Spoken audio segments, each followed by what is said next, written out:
Olá pessoal, sejam bem-vindos à Arca do Moretti, meu podcast semanal sobre cinema, literatura, histórias em quadrinhos e outros assuntos correlatos. Neste episódio nós vamos encerrar a nossa retrospectiva sobre a vida e a carreira desse extraordinário diretor de cinema que foi Stanley Kubrick. Vamos falar sobre a fase final de sua carreira e de suas obras mais controversas, Laranja Mecânica, O Iluminado e De Olhos Bem Fechados.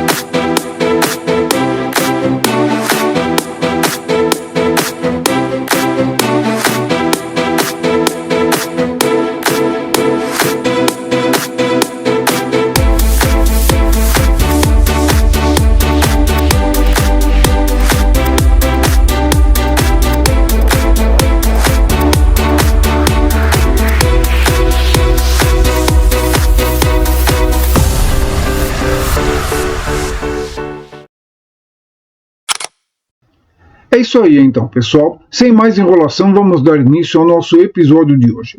Data estelar 2372.2. Nos dois últimos episódios, se vocês bem se recordam, eu comecei a falar da carreira e da obra desse extraordinário diretor de cinema do século XX que foi Stanley Kubrick. Contei como ele nasceu em Nova York, filho de imigrantes judeus europeus, e como desde cedo já nutriu uma paixão pela fotografia e pelo jogo de xadrez.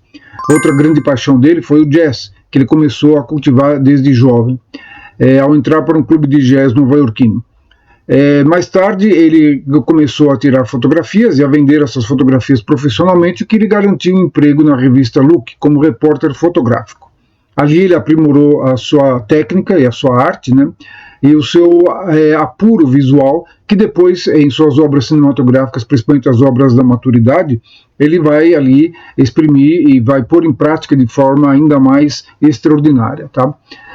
Por volta de 1950, ele dirige o primeiro curta-metragem, um curta-metragem sobre o lutador de boxe, Dia de Luta, seguido de outros dois curtas-metragens.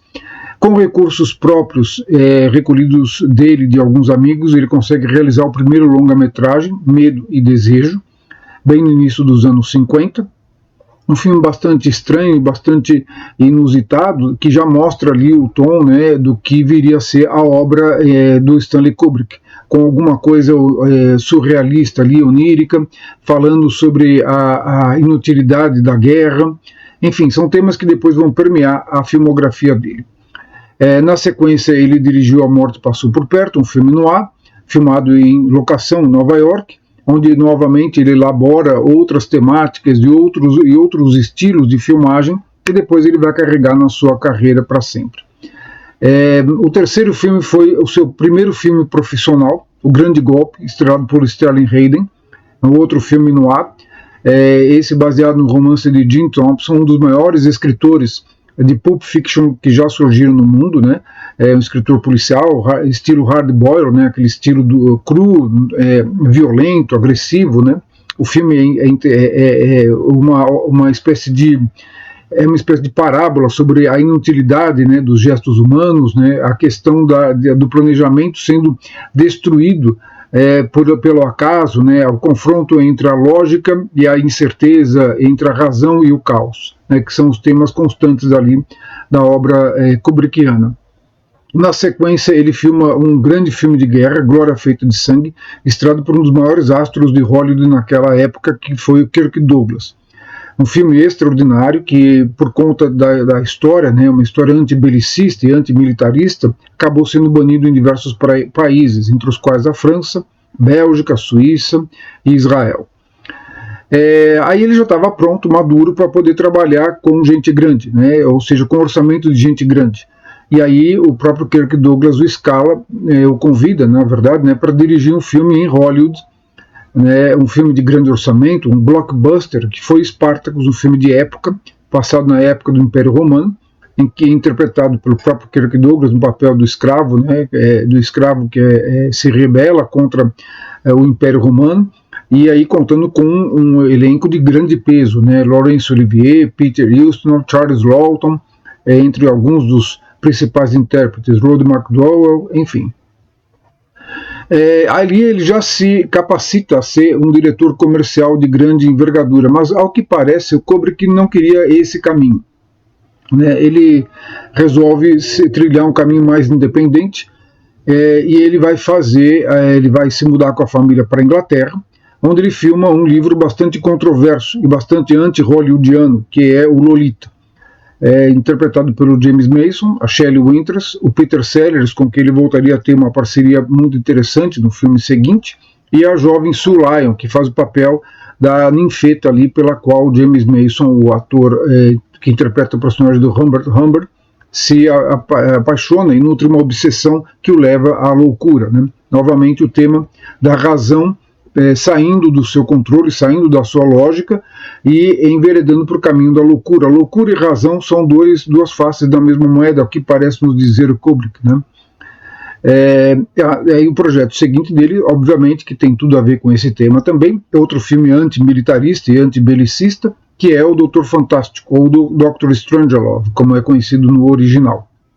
Baseado em um romance sobre a Guerra Fria, né, ele narra em tom de paródia, né, de sátira, bem amalucada, né, o fim do mundo, o apocalipse nuclear, né. Nesse filme, Peter Sellers interpreta vários papéis, entre eles o do presidente dos Estados Unidos e de um ex-líder nazista, ali, um ex-comandante nazista, né. Bom, aí o Kubrick já tinha provado que ele podia trafegar por vários gêneros, né? Ele já tinha experimentado filme de guerra, filme de época, né, na época romana, filme que se passava na Primeira Guerra Mundial. O Doutor Fantástico não deixa de ser uma ficção científica satírica, né? E aí filme no ar, né, 2 filmes no ar, e aí ele resolve então fazer um filme de ficção científica, o proverbial grande filme de ficção científica. Para esse filme ele se inspirou num conto do escritor inglês Arthur C. Clarke, um dos maiores escritores de ficção científica de todos os tempos, e particularmente no que diz respeito a mim, um dos meus escritores prediletos, um dos meus 10 escritores prediletos, tá? Autor de obras-primas do gênero, né? Como o Fim da Infância, né? A Cidade das Estrelas, O Encontro com Rama, e é claro, 2001 e a trilogia 2001, aliás, a tetralogia 2001. Bom, o 2001 foi um grande êxito, principalmente no que diz respeito aos efeitos especiais, foi um divisor de águas. Kubrick praticamente fez o cinema avançar 50 anos em um único ano. E ele fez com que a linguagem do cinema fosse completamente remodelada com esse filme.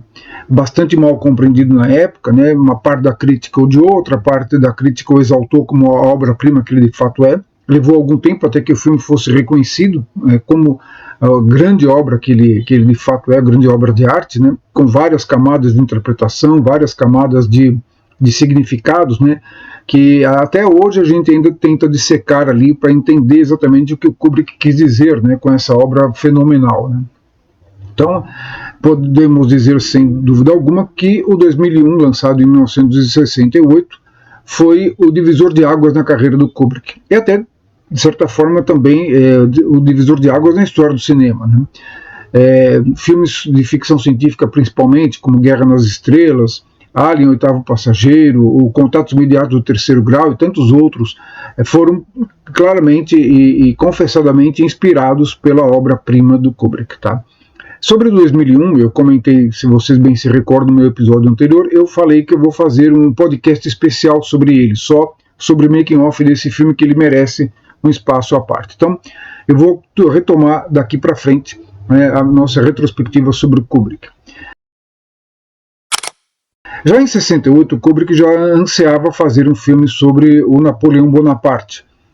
Ele tinha uma especial predileção pelo Bonaparte por várias razões, né? A vida do Bonaparte se passa ali entre o final do século XVIII e o início do século XIX, um período que o Kubrick sempre nutriu especial afeição, né? E sempre teve uma inclinação particular. Ele gostava muito dos filmes de um diretor europeu chamado Max Ophüls, que tem uma grande que tem uma grande dívida, né, com a estética do século XVIII. Né? Muitos dos filmes dele, né, como Lola Montez, se passavam naquele período que o Kubrick tinha especial predileção. Né? Então, certamente era um projeto que inevitavelmente ele realizaria. Só que, quando ele estava desenvolvendo o projeto, ele percebeu que o projeto seria grandioso demais, muito grande, né? Teria que ser uma superprodução. Né? Algumas estimativas dizem que o filme teria mais de 8 horas de duração, bem mais que isso. Né? Talvez, se fosse nos dias de hoje, né, com os streamings e etc., talvez esse filme pudesse ser feito como uma minissérie. Bom, seja como for, o estúdio para o qual o Kubrick estava trabalhando naquela época, a MGM, estava em dificuldades financeiras e acabou sendo vendido. Passou de mãos para um outro proprietário, e no final das contas o Kubrick resolveu então mudar o projeto dele e partir para um outro estúdio onde ele achou que teria mais possibilidade de concretizá-lo. E aí ele assinou um contrato para fazer 3 filmes com a Warner Bros. E aí nós entramos então na terceira e última fase, né, da carreira do Kubrick, começando por um dos longas-metragens mais controversos da carreira dele também, ao lado de Lolita, que é A Laranja Mecânica, de 1971.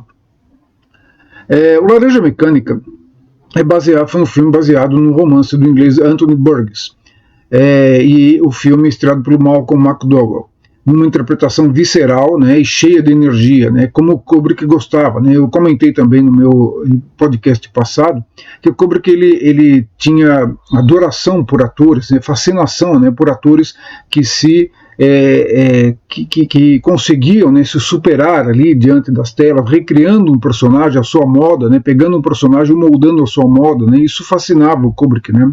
O Peter Sellers tinha feito isso, e o Malcolm McDowell faz exatamente isso nesse filme do Laranja Mecânica, e mais adiante o Jack Nicholson também vai fazer isso com o personagem dele no filme O Iluminado. Então o Kubrick ele não só gostava, como ele estimulava os seus atores a improvisarem, a criarem em cima, elaborarem em cima dos seus papéis. Né? E o Malcolm McDowell, então, era um ator jovem na época, né? Tinha feito pouco antes um filme também bastante controverso, chamado If, na Inglaterra, e ele estava ali no auge da sua carreira, né? E o Kubrick, então, ele pega todo o espírito, né? Isso já está no presente, no romance do Anthony Burgess, né? É um romance de ficção científica, distópica, que se passa num futuro próximo, onde o mundo está bastante, vamos dizer assim, não devastado no sentido físico, mas devastado no sentido moral, né? Onde você tem as ruas dominadas por gangues, né, de viciados e violentos, né, que dão plena vazão, né, aos seus instintos primitivos, aos seus instintos, às suas pulsões mais violentas, né. Então, sexo, violência, ali andam de mãos juntas, né, nesses jovens, né, delinquentes que percorrem as ruas ali de uma Londres futura, de uma cidade do futuro, né. O filme todo ele é construído de uma forma simétrica, em 2 metades simetricamente colocadas. Na primeira metade, o personagem do Alex, interpretado pelo Malcolm McDowell, é um personagem que é praticamente um psicótico, e o olhar dele traduz tudo isso. Novamente, o tema, a questão do olhar, que o Kubrick tanto colocou, né, porque ele sabia que o olhar era, usando ali o conhecimento do senso comum, era a janela da alma, e ele sabia que pelo olhar ele podia penetrar no id dos seus personagens. E quando a gente fala de id, a gente está falando de psicologia, e esse filme, o Laranja Mecânica, tem tudo a ver com isso, né? É basicamente uma espécie de, como é que eu posso dizer, é uma espécie de alegoria freudiana, né? Porque o personagem, ele na primeira metade, é um personagem que não tem freios, né? Ele não tem nenhum freio, ele age inconscientemente do que ele está fazendo, das consequências dos seus atos, mata gente, fere, estupra, né, ali de forma violenta. O filme, para a época, foi bastante violento. A controvérsia aí eu já vou falar sobre a recepção ao filme, né. Aí a segunda metade ele passa por um processo, né, chamado tratamento Ludovico. É um processo bastante invasivo, né, patrocinado pelo Estado. Curiosamente, né, se a gente vê, há uma metáfora aí que quem é o sujeito responsável é o ministro do interior, né, da Inglaterra, e isso vai fazer, esse processo faz com que o Alex, né, esse personagem violento, ele comece a ter, ele passa a ter reflexo condicionado e uma repulsa condicionada a qualquer ato de violência ou sexualidade descontrolada, né? E aí isso faz com que ele comece a se comportar como um ser humano normal para os padrões da sociedade, ou seja, ele passa a ser domado e contido, ou seja, reprimido, né? As suas pulsões passam a ser reprimidas, né, nesse processo. É interessante que esse tratamento pelo qual o personagem passa, ele basicamente consiste na projeção de filmes, documentários, né, reais sobre as atrocidades que a humanidade cometeu no século XX, né, entre elas, claro, a Segunda Guerra Mundial, né, e todas as outras guerras que até a época do filme tinham acontecido, Vietnã, Coreia, etc. Né? Então é essa violência, também a violência urbana, né, essas imagens de violência que acabam fazendo com que o personagem tenha uma repulsa, né, passe a sentir repulsa a qualquer ato de violência. Tá? Então essa segunda metade do filme, então ele deixa de ser o algoz e passa a ser a vítima. As antigas pessoas que ele maltratou reaparecem em sua vida e passam a maltratá-lo. Então ele apanha, ele sofre o diabo lá, come o pão que o diabo amassou, né, nessa segunda metade do filme. O filme abre uma discussão muito interessante, né, sobre o papel do Estado, né, na contenção da violência, né. Kubrick, certa vez, ele comentou que ele, obviamente, ele não era favorável à censura ou ao controle, né, da população por meios agressivos e violentos.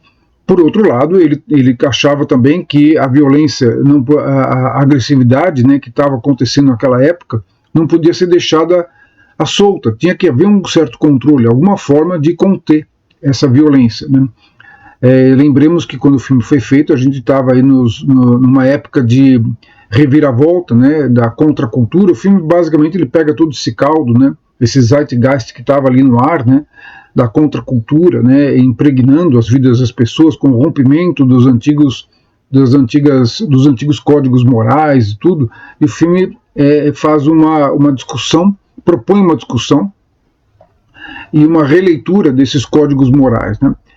E o filme acabou causando controvérsia pelas suas cenas de violência, né, muito fortes, né, principalmente para a época.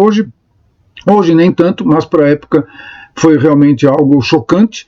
E acabou, quando pouco depois do filme estrear, né, gangues de jovens delinquentes começaram a praticar os crimes e disseram que esses jovens tinham se inspirado justamente no filme do Kubrick. Parece que o diretor ficou tão abalado com isso que pediu, né, ordenou para a Warner que retirasse o filme de cartaz, tirasse o filme de circulação, né. O filme completou ali o período dele de exibição e aí ele foi tirado de circulação, ficou por muito tempo sem ser exibido, né. Bom, nessa altura do campeonato, o Kubrick já sabia que ele não ia conseguir realizar o filme do Napoleão. Para complicar, um outro filme sobre o Napoleão foi feito naquela mesma época, chamado Waterloo, que estreou na época que ele estava ali se preparando para fazer o Laranja Mecânica. É um filme que, assim, sobre a Guerra de Waterloo, não é um grande filme, não é uma coisa fora do comum, nem entrou nos anais da história. Mas, de qualquer forma, o Kubrick percebeu que ele perdeu ali a oportunidade de fazer um filme sobre o Napoleão, ele que tinha feito uma extensa pesquisa.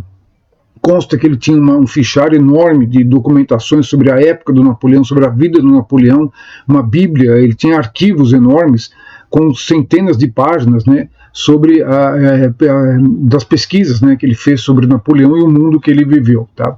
Quando a gente observa esse filme recente do Ridley Scott, né, talvez vocês tenham assistido, ele estreou há 2 anos, é um filme que, assim, deixa muito a desejar, é bastante frustrante, primeiro porque é um filme do Ridley Scott, e o Ridley Scott, que é um dos meus diretores prediletos, né, a gente esperava um filme melhor dele.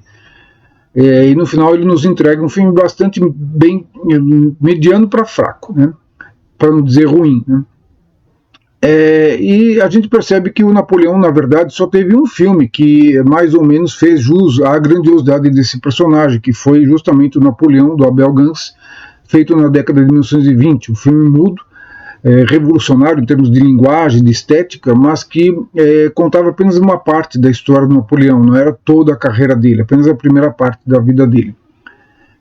Realmente Napoleão merecia um grande filme, um filme grandioso, da forma como o Kubrick pretendia fazer. Bom, uma vez que o projeto acabou sendo engavetado, o Kubrick resolveu aproveitar a ideia do projeto e a época em que se passava a história do Napoleão para filmar, fazer um outro projeto ali contemporâneo, vamos dizer assim, a época do Napoleão, que foi o Barry Lyndon. Ele fez o Barry Lyndon em 1975. O Barry Lyndon é baseado em um livro clássico do William Thackeray, um escritor inglês, né, do século XVIII, e envolve um jovem irlandês ali as andanças dele no período das guerras napoleônicas, né?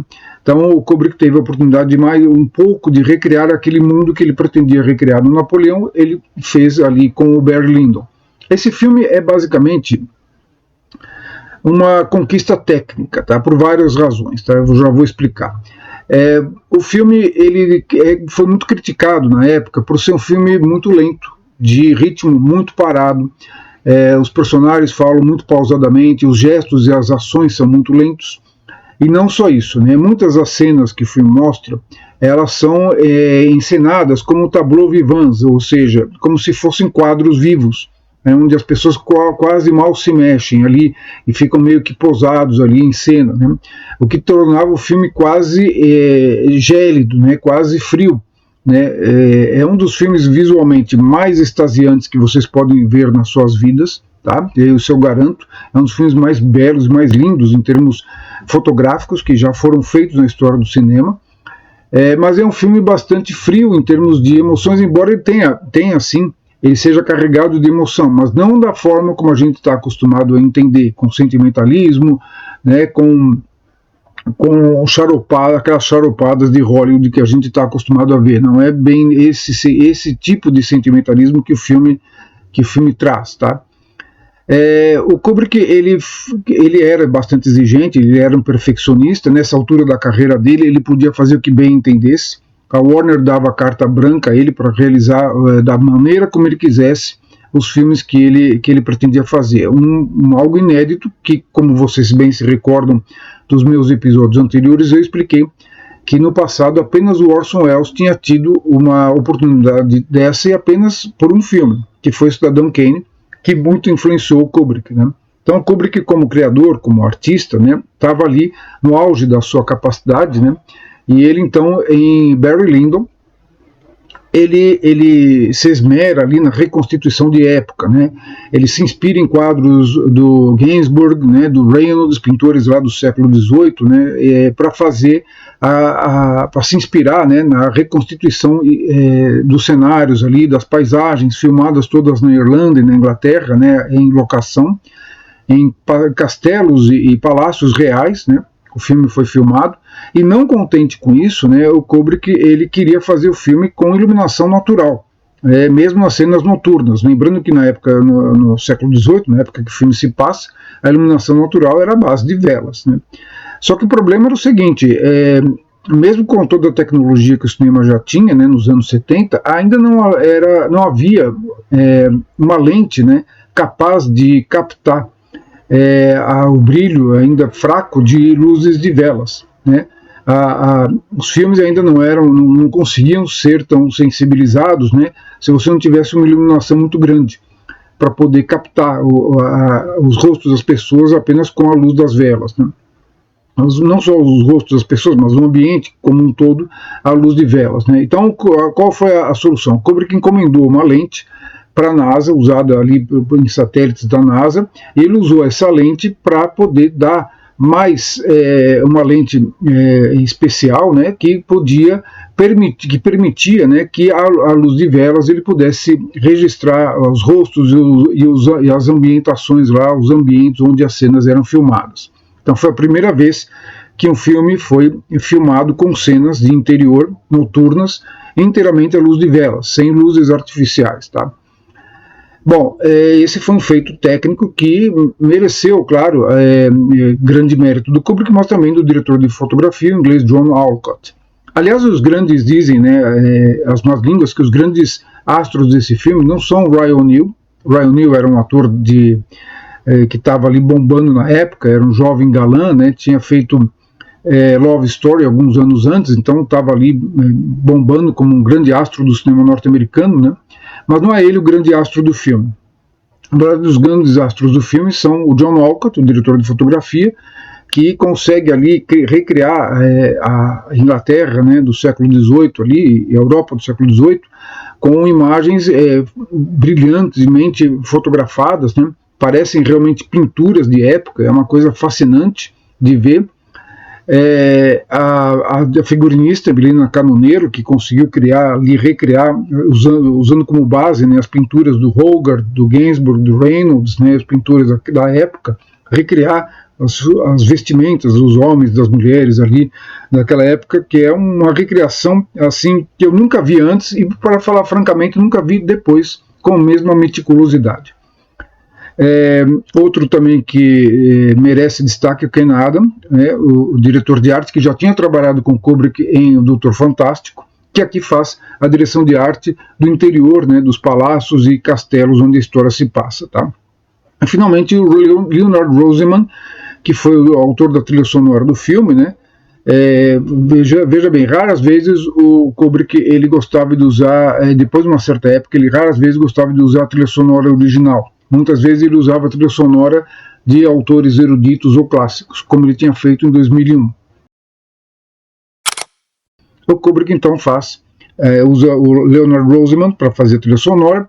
Essas quatro técnicos que acabaram levando os 4 Oscars que o filme ganhou naquele ano, né, de fotografia, direção de arte, figurino e trilha sonora, tá bom? Bom, nesses idos, então, o Kubrick já tinha lido vários outros livros e tentado buscar ideias para projetos, né? Ele já vinha trabalhando desde a época do Barry Lyndon numa adaptação dos contos de ficção científica do Brian Aldiss, que depois acabaria levando ao inteligência artificial. Ele chegou a fazer vários roteiros, né, de adaptação dos contos desse escritor de ficção científica, né, no filme que depois o Spielberg filmaria, que foi o IA, né, o AI, Inteligência Artificial. Né. Então ele acaba, em 1978, se decidindo por realizar o filme O Iluminado, baseado no livro famoso do Stanley Kubrick, de Stephen King. Bom, e aí a história, uma nova história aí de controvérsia começa, tá? O Kubrick, ele, desde um certo momento da sua carreira, ele se tornou um diretor basicamente literário, tá? Ele adaptava muitas obras teatrais. Ele se baseou em livros de policiais para fazer O Grande Golpe, num livro também para fazer O Glória Feita de Sangue, no livro do Nabokov para fazer Lolita, no conto do Arthur C. Clarke para fazer o 2001. Aliás, o Clarke acabou escrevendo o romance concomitantemente com o filme, no dia que o filme ia sendo feito, e ele ia escrevendo o roteiro. Ele também foi transformando o roteiro no livro, no seu romance, que acabou sendo publicado um pouco antes do filme estrear. O Anthony Burgess, que inspirou ele no Laranja Mecânica, o Thackeray, que ele adaptou para o Barry Lyndon, e agora o Stephen King, que ele vai adaptar. Só que, de todas as parcerias que ele teve, a única parceria com o escritor que realmente funcionou bem, que eles tiveram ali uma troca de energia, uma sinergia muito completa, foi mesmo com Arthur C. Clarke em 2001. Tá? Todos os outros escritores com os quais ele teve contato nunca ficaram muito satisfeitos com o resultado das suas obras, nem mesmo Vladimir Nabokov, e nem mesmo Anthony Burgess, que depois faria algumas críticas ao Laranja Mecânica, da maneira como o filme foi adaptado da sua obra. Né? Mas o caso do Stephen King talvez seja o mais crítico, porque o Stephen King, de fato, ele ficou bastante descontente com a versão kubrickiana do livro dele. Tá? E quem lê o livro, quem pegar o livro para ler, vai ver que há muitas diferenças mesmo. Tá? Quase, eu posso até dizer que são 2 obras diferentes, quase completamente diferentes. Tá? Há muitas diferenças entre o livro e o filme, tá? E dizer qual é melhor que o outro é muito difícil. Os 2 são bons dentro dos seus meios, um cinematográfico e o outro literário. Tá? mas os pontos de partida e de chegada de ambos são bem diferentes. O próprio desenho dos personagens, o Kubrick alterou bastante a forma como o personagem do Jack Torrance, né, o personagem do Jack Nicholson, tá no filme, né? E não sei dizer, mas eu tenho a impressão que ele não entendeu direito, né, o tema do livro, né, o que o livro pretendia dizer, né? Ele faz uma distorção ali na história toda, mas isso daí eu vou deixar para falar mais tarde, não hoje, não neste podcast, vou deixar para um podcast futuro que eu prometo que farei para você sobre o making-off do Iluminado, tá? Só para constar para vocês, né, o Kubrick teve um relacionamento maravilhoso com o Jack Nicholson. Ele adorou a forma como o Jack Nicholson recriou o personagem do Jack, ali o psicopata, né, o cara que é tomado, né, pelo mal encarnado, se torna um mal encarnado e passa a perseguir a mulher e o filho, né, o Danny. Mas ele teve, em contrapartida, uma péssima relação com a atriz, a Shelley Duvall, né? A Shelley Duvall ali, se fosse hoje, provavelmente o Kubrick seria processado por assédio moral, porque parece que nada que ela fizesse o agradava. Tudo que ela fazia, qualquer olhar, qualquer gesto, qualquer entonação que ela dava, o Kubrick parecia ficar desgostoso com isso. E ele chegou às vias mesmo, pelos relatos que a gente tem da própria atriz, dos outros companheiros de filmagem ali do set, o Kubrick chegou mesmo a torturá-la psicologicamente. Ele a atormentava constantemente, nada o satisfazia, tudo que ela fazia o desagradava, né? Foi bastante cruel o tratamento que o Kubrick dispensou a ela, né? E depois ela teve sérios problemas aí por conta disso, tal, no decorrer da carreira dela, da vida dela. Mas seja como for, né, o filme ele foi filmado praticamente todo em estúdio, né, ele tem um final completamente diferente do livro e algumas partes interessantes. Se a gente parar para pensar, tem o Kubrick colocou ali algumas mensagens cifradas que até hoje estão tentando ser compreendidas. Eu acho que o filme mais cifrado do Kubrick, depois do 2001, é o Iluminado, tá?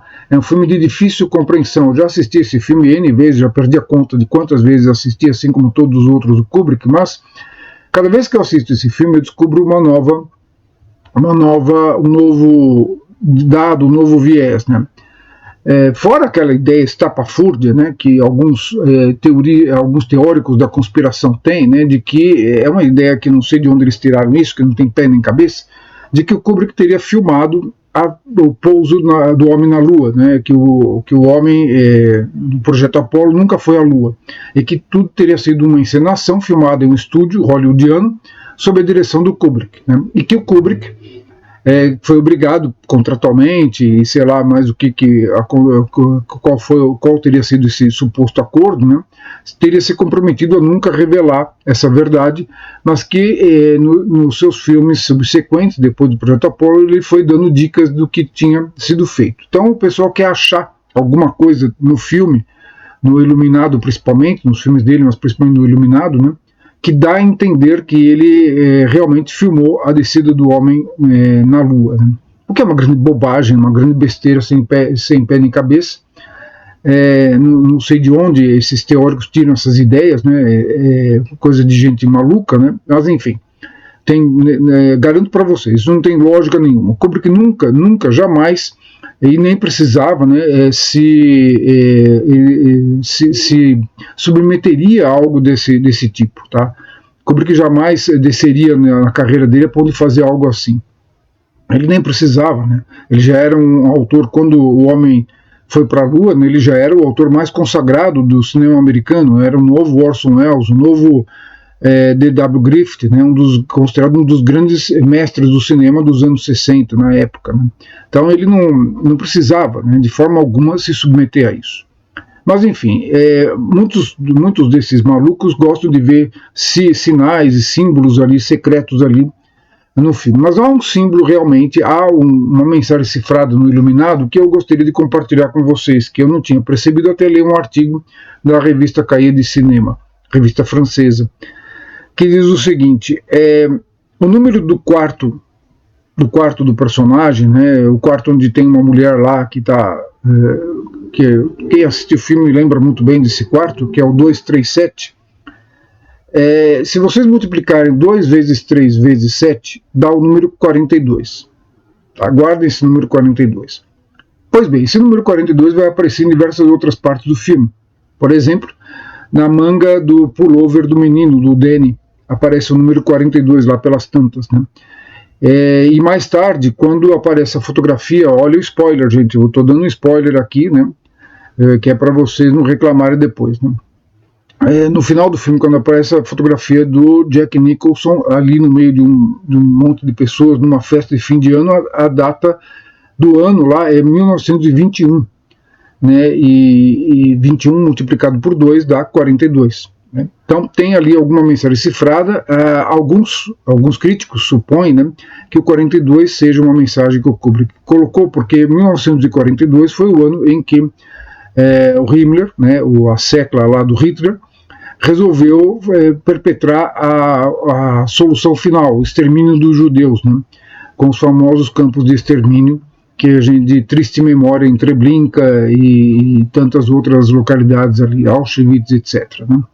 Então o Kubrick, que certamente deve ter sentido isso de forma bastante intensa, resolveu colocar, talvez tenha resolvido colocar uma referência a esse ano fatídico em vários elementos ali no filme, tá? Bom, se isso é só mais uma teoria da conspiração, pode ser apenas uma coincidência ou não, né? Fica a critério de vocês aí. Novamente, como eu disse, eu vou falar mais a respeito desse filme, vou explicar mais detalhes sobre como ele foi dirigido, produzido, num podcast específico, tá bom? Bom, aí o Kubrick, a partir daí, estamos em 1980. A outra coisa, no Iluminado, o Kubrick, assim como ele tinha usado um recurso tecnológico inovador para filmar a luz de velas, no filme Iluminado ele também usa um aparato novo, que na época era novidade, Steadicam. Steadicam é um aparato que permite que o diretor possa filmar no câmera, né, possa filmar uma cena sem que ela pareça tremida, né, o movimento fica mais fluido, menos trepidante, né? Então o Steadicam era uma novidade na época, o Kubrick tomou conhecimento dela pouco antes do filme ser realizado, e ele usou esse equipamento em vários momentos durante o filme, principalmente naquelas cenas em que a câmera vai atrás, né, fazendo um daqueles dollies que o Kubrick adorava, do menino de bicicleta pelos longos corredores do hotel, né, que ajuda a criar um clima de tensão e de medo, né? Principalmente naquela sequência que ele vira vários corredores e culmina quando ele dá de cara com as duas meninas fantasmagóricas ali. Uma imagem inesquecível para quem quer que tenha visto o filme, né? Bom, a partir do Iluminado, né, de 1980, o Kubrick vai espaçar ainda mais as suas produções. Lembrem-se que na década de 70 ele fez 71 a Laranja Mecânica, em 75 o Barry Lyndon, e só em 80 ele acabou lançando aí o Iluminado. Na década de 80 ele só faria mais um filme, que foi o Nascido para Matar, de 1987. Um filme de guerra, né, mais um filme de guerra, o último de sua carreira. Um filme que se passa na Guerra do Vietnã. Na verdade, o filme também, assim como a Laranja Mecânica, é dividido em duas metades simétricas que eu já vou explicar. Esse filme, o Nascido para Matar, foi estreado pelo Matthew Modine, que agora é mais conhecido pelo papel dele como o pai da 11 no Stranger Things, né? E o Matthew Modine faz o papel no filme de um soldado, de um recruta, e o Lee Ermey que faz o treinador. Ele foi um treinador na vida real de Marines, por isso ele sabia muito bem como interpretar um treinador no filme, e ele faz isso de maneira magistral, né? E o Vincent D'Onofrio, que faz o personagem que tenta se manter dentro dos trilhos, mas lá pelas tantas perde o controle e enlouquece, né? O olhar dele enlouquecido é um dos olhares mais assim inesquecíveis da história do cinema, tá? E tem uma rima visual que o Kubrick faz com o olhar do Alex, do Malcolm McDowell como Alex, e o olhar frio e calculista do Ciclópico, né, do HAL 9000, o computador da nave em 2001, Odisseia no Espaço, tá? Bom, esse filme também foi baseado em um livro. Todo ele foi feito, apesar de parecer que uma metade dele foi feito no Vietnã, nada disso. Ele foi feito mesmo lá na Inglaterra, em um estúdio de cinema lá, né, e algumas localidades inglesas, disfarçadas ali com palmeiras para fazer parecer um cenário do Vietnã, mas foi tudo feito na Inglaterra, tá? O filme então tem duas metades, como eu falei, assimetricamente dividido em duas. A primeira metade é o treinamento, que vai termina com o ato de loucura, né, de insanidade, né, de explosão de insanidade, novamente o tema da loucura, a razão e a loucura ali, que são os temas prediletos do Kubrick, né, de ato de loucura com o Vincent D'Onofrio lá executando o treinador e se matando em seguida. E a segunda metade, que é realmente o combate ali nas ruas, naquela cidade lá do Vietnã, né. O filme tem seus méritos, sim, né, mas já não é mais o Kubrick de antes. Ele é um filme que dividiu opiniões, não é um filme que empolgou, até porque ele veio numa época logo depois do Platoon. Também um filme sobre o Vietnã, também de maior repercussão, que tinha ganho o Oscar de melhor filme, né, ali há pouco tempo, se não me engano foi no ano anterior. Então não é um filme que provocou grande repercussão assim, em geral, mas é um filme digno do Kubrick de qualquer maneira, tá? Nesse período o Kubrick estava se preparando, estava pensando em fazer uma filmagem de um livro sobre o nazismo, sobre o extermínio dos judeus durante a época nazista, né, que iria se chamar de Aryan Papers, ou alguma coisa que a gente poderia traduzir como os documentos arianos, alguma coisa assim. Ele já estava preparando o roteiro desse filme e tal, quando aí o Spielberg fez a lista de Schindler, né? E assim como tinha acontecido ali com Napoleão no início dos anos 70, o Kubrick sentiu que não era o momento de ele fazer outro filme sobre o Holocausto, já que o outro diretor, que aliás era amigo dele a essa altura, o Spielberg, eles se tornaram muito amigos nesse terço final da vida do Kubrick. Ele ficou muito próximo do Spielberg, a ponto dos dois realizarem o roteiro juntos, escreverem juntos o roteiro do que seria depois o AI, Inteligência Artificial. O Spielberg, inclusive, dedica o filme dele, né, o do menininho robô, que vocês devem ter assistido, ao Kubrick. Né. E é interessante, aqui fazendo uma parte, que o AI do Spielberg ele tem características dos dois, do Spielberg e do Kubrick. O Kubrick é o lado mais cerebral, né, que era típico dos filmes dele, cerebral, frio, né, calculista no sentido de ser racional, e o Spielberg que é sempre o coração, a emoção, o sentimento, né. Então esse filme tem esses dois lados casados ali, né, convivendo meio que um com o outro de uma forma que nem sempre funciona perfeitamente, tá?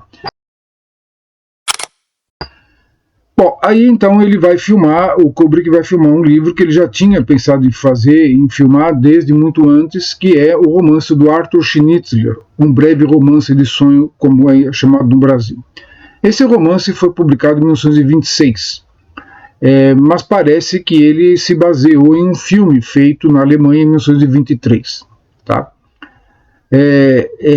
As similaridades, dizem, né, os críticos, são muito grandes entre o filme e o livro do Arthur Schnitzler. E o livro, basicamente, é o quê? É a história de um sonho de um médico que depois que a esposa confessa que sentiu o desejo por um outro homem, de ter relações com outro homem, ele entra em piração e passa a perambular pelas ruas ali, se não me engano, de Viena, e ele vai ter uma aventura ali, maluca ali, de uma noite que trafega entre a realidade e o sonho, entre o onírico, o surreal e o realismo, né? E vai acabar parando num baile de máscaras com pessoas fantasiadas ao estilo do século XVIII, novamente o século XVIII, né, ao gosto do Kubrick, e daí ele volta para casa, mas não sabe bem se aquilo que ele presenciou, aquilo que ele participou era real ou era apenas fruto da imaginação exacerbada dele. O Kubrick praticamente adaptou esse livro ipsis literis. A única coisa que ele fez foi modernizar a trama dos anos 20 para os Estados Unidos, Nova York contemporâneo. Quem trabalha no filme é Tom Cruise e a sua então mulher Nicole Kidman.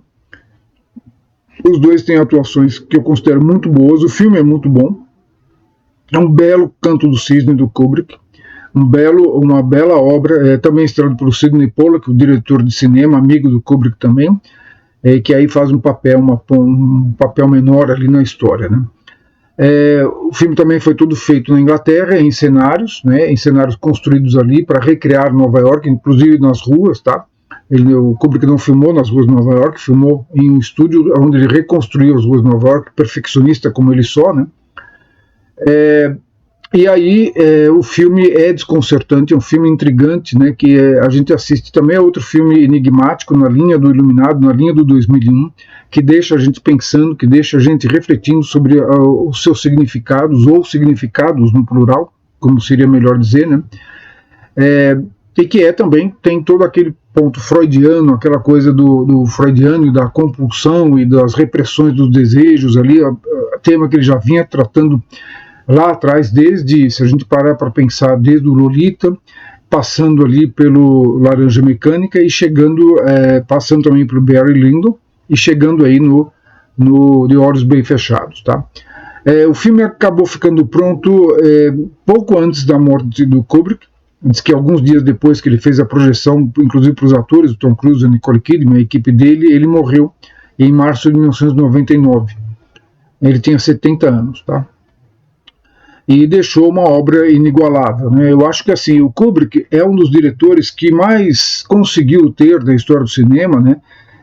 Somente alguns poucos diretores conseguiram ter a mesma unidade de tema, de estilo. De estilo, veja bem, ele foi mudando o estilo dele, é verdade, mas a temática e os temas que ele gostava de abordar, que ele se propunha abordar, ele vai elaborando no decorrer da sua obra numa evolução constante, né? É isso que eu quero dizer. Há uma harmonia na obra dele, do primeiro filme até o último. Né? São 13 filmes ao todo, de longa-metragem, 13 longas-metragens. São 13 obras-primas. Acho que o único filme, acho que os únicos filmes mais fracos são o primeiro e o segundo. De resto, todos os outros são obras para serem vistas e revistas várias vezes. Tem sempre algo a se tirar. É uma trajetória extraordinária de um diretor extraordinário, tá? Então é isso, pessoal. Espero que vocês tenham gostado dessa nossa retrospectiva da vida e da carreira do Stanley Kubrick. E na próxima semana vamos ver como é que ele fez, como é que foi feito esse outro clássico absoluto que foi 2001, Uma Odisseia no Espaço. Até lá então, pessoal. Espero que vocês tenham gostado deste episódio de Arca do Moretti. Não esqueça de dar seu like e se inscrever no canal para saber das novidades. Na próxima semana vamos falar sobre a produção desse marco da ficção científica que foi 2001, Uma Odisseia no Espaço. Até lá então, pessoal.